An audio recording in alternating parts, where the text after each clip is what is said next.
The Zone at 91.3 presents The B-Side.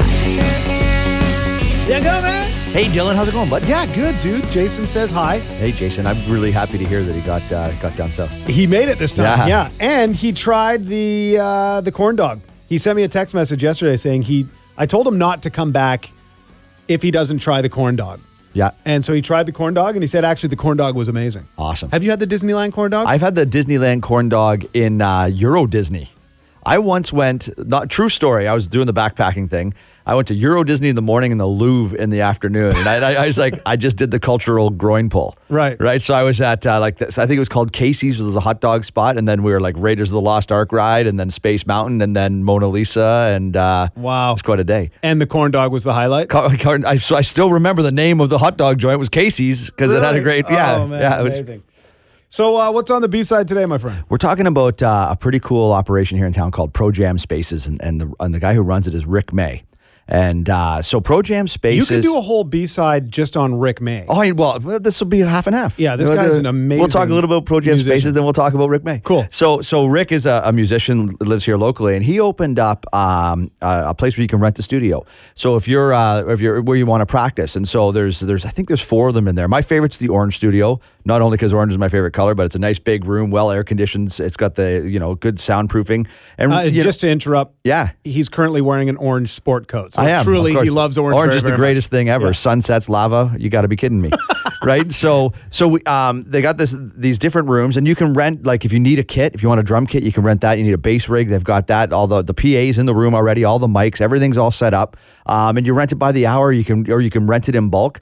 So, and it's really great. I play in a band as therapy. I don't, we don't really perform very often. But if you feel really cool when you're like, you're saying to Mindo Beach, hey, can we have 5 more minutes while we wrap up our rehearsal? Right, as they're getting right. ready for their show that night at Lucky or Right. what have you. So anybody who's thinking about, they need a place and you don't have a garage or you don't have understanding neighbors or what have you, this is a spot to go. And it's, we rent time in 3-hour blocks, and you can rent it throughout the day and into the night. And Rick provides it all. And this guy, Rick, is a rock legend. He's played, he's a great bass player. He's played for Devo. He's played for Depeche Mode.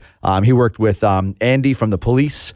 I think the coolest thing, and I'm sure he's probably tired of hearing this, but remember Thriller by Michael Jackson? Okay, I don't care if he's tired of hearing it, because this dude played on frickin' Thriller. He is in the video as a zombie. I didn't know that. Yeah. What? Yeah, he was an extra in Thriller, right? So this guy, man. and he's this guy. I first met him. He was at Vic Fest. He played bass with Vince Vaccaro. Yeah. And they got to know him, and then started seeing him around the studio. So he's I think he was just up island doing a David Bowie tribute thing with Sean Varro from Widemouth Mason and a few other island people. So he's always involved in the music scene. He's a great performer, but he has this really storied past. He spent a lot of time down in LA, in the 80s with the rock scene there, and then came back home and opened up Pro Jam Spaces. And now I would say almost every band in Victoria at some time spends time in Pro Jam Spaces getting ready for a show or for a studio session. So yeah, it's worth checking out. And it's absolutely such a crucial inclusion of what is required for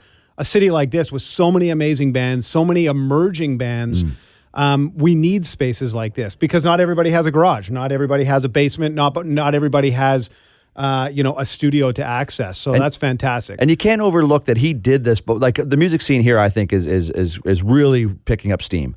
And he was doing this long before it was at the rate it is now. And as a result, I think, he is one of the epicenters. I think the music festivals are another one. I think the venues like Sugar and their great sound rig is another one. And as Upstairs and all the other ones that offer a place where we can go and see shows and a place where they can practice. These are all the ecosystem that you need for a great music scene. And without Rick, we probably wouldn't have as many great bands coming out of Victoria as we do. Totally. So if people want to learn more about it, where do they go? They can go to alwayscheckthebside.com, and they can also just look up Pro Jam Spaces online. They can see a studio tour and everything. It's amazing. Real wild cat. Dan Gunn, thanks, dude. Thank you.